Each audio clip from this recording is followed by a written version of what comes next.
the ultimate success in this profession, found a way to really go through adversity and see who comes out of those things, comes out of those moments, and found a way to rebuild it and do it again, right? All at the same place in a matter of 3 years. I mean, what a ride, right? Before I left LA, I went out to eat dinner with Sean, and we talked about that. I mean, what a ride that was for the last 3 years. And all it did was make me better to come back home, to find a way to finish off 2016 that we didn't get done.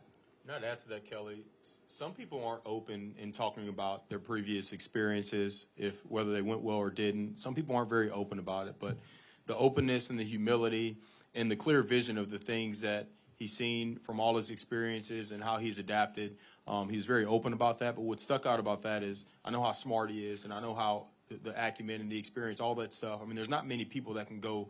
These are the best in the world, what they do. To go on either side of the ball, that's pretty rare. But the humility, the natural humility, and talking about things and being very open about how he would adjust, that really stuck out. You probably can't tell, Kelly, that Raheem's a pretty positive person.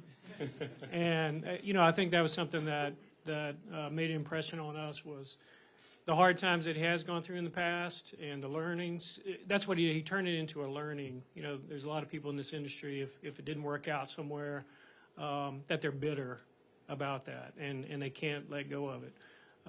And so, I definitely saw that in Raheem, that he wanted to learn from it, and he took those learnings, and he's been a mentor to all these guys that are head coaches in the NFL. Even when he wasn't a head coach, they're all looking to him for leadership and mentorship, and that made a big impact on us. Coach Joe Patrick, front row left. Hey, Raheem, right here. Joe Patrick, 99 The Game. Nice to meet you. Back to the quarterback issue. And Terry, if you have anything to say about this, I'd love to hear it as well. But you'll obviously have a lot of people you'll rely on when it comes to making a decision on a quarterback that you might want to acquire. I want to ask in particular about Zach Robinson and his background with quarterbacks, not just coaching them, but obviously his background in having evaluated them. How much will you lean on him? And just in general with Zach, how have you kind of observed him in working with some of the quarterbacks in L.A.?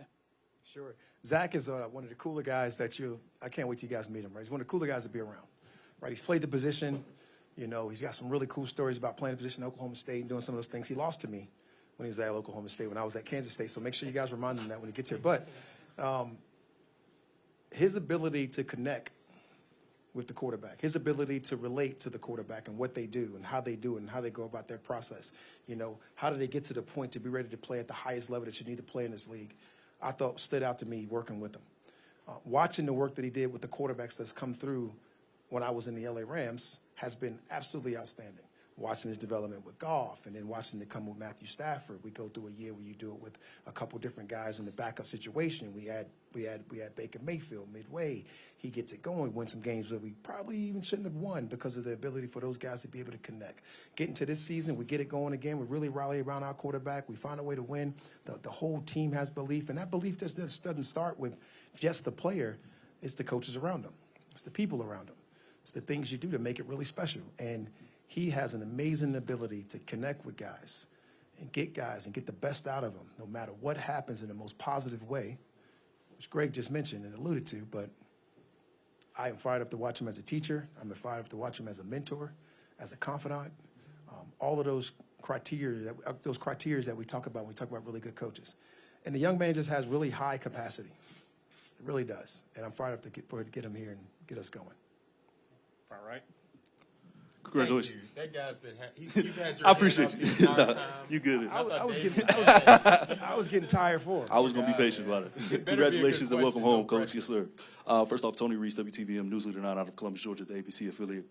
First off, Coach, when you first got the recognition that you were going to be named the head coach, you received a lot of praise from several players across the league. Just kind of what did that mean to you as well?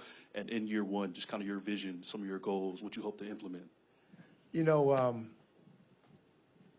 It's always a cool experience when you get praise from players you've coached, players you've been around, players that have retired and moved on and done different things, and players that are now coaching and doing some of those things. That is like the coolest thing in the world because it just shows the impact that you wanted to have in their lives and how you've had it.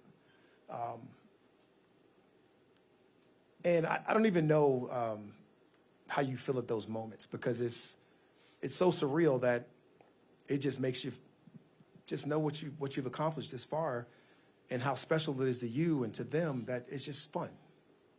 I don't know how to put it. It's just fun, right? And, you know, as a coach, you're always taught to ignore the noise, right? And that's got to be a part of the noise as well. But it is cool to get some acknowledgement from people that you work with and coached and to be able to do those things. That's a cool thing.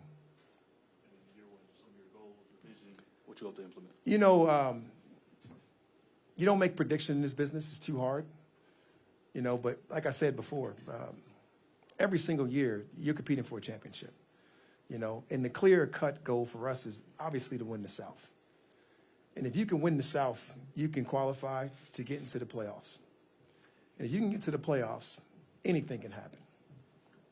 So you want to go out there and try to get yourself into that mindset, because like Terry mentioned, it's definitely a mentality before it's ever reality. And that's got to be the focus of all of us. And the last thing with that is, why not us? Why not?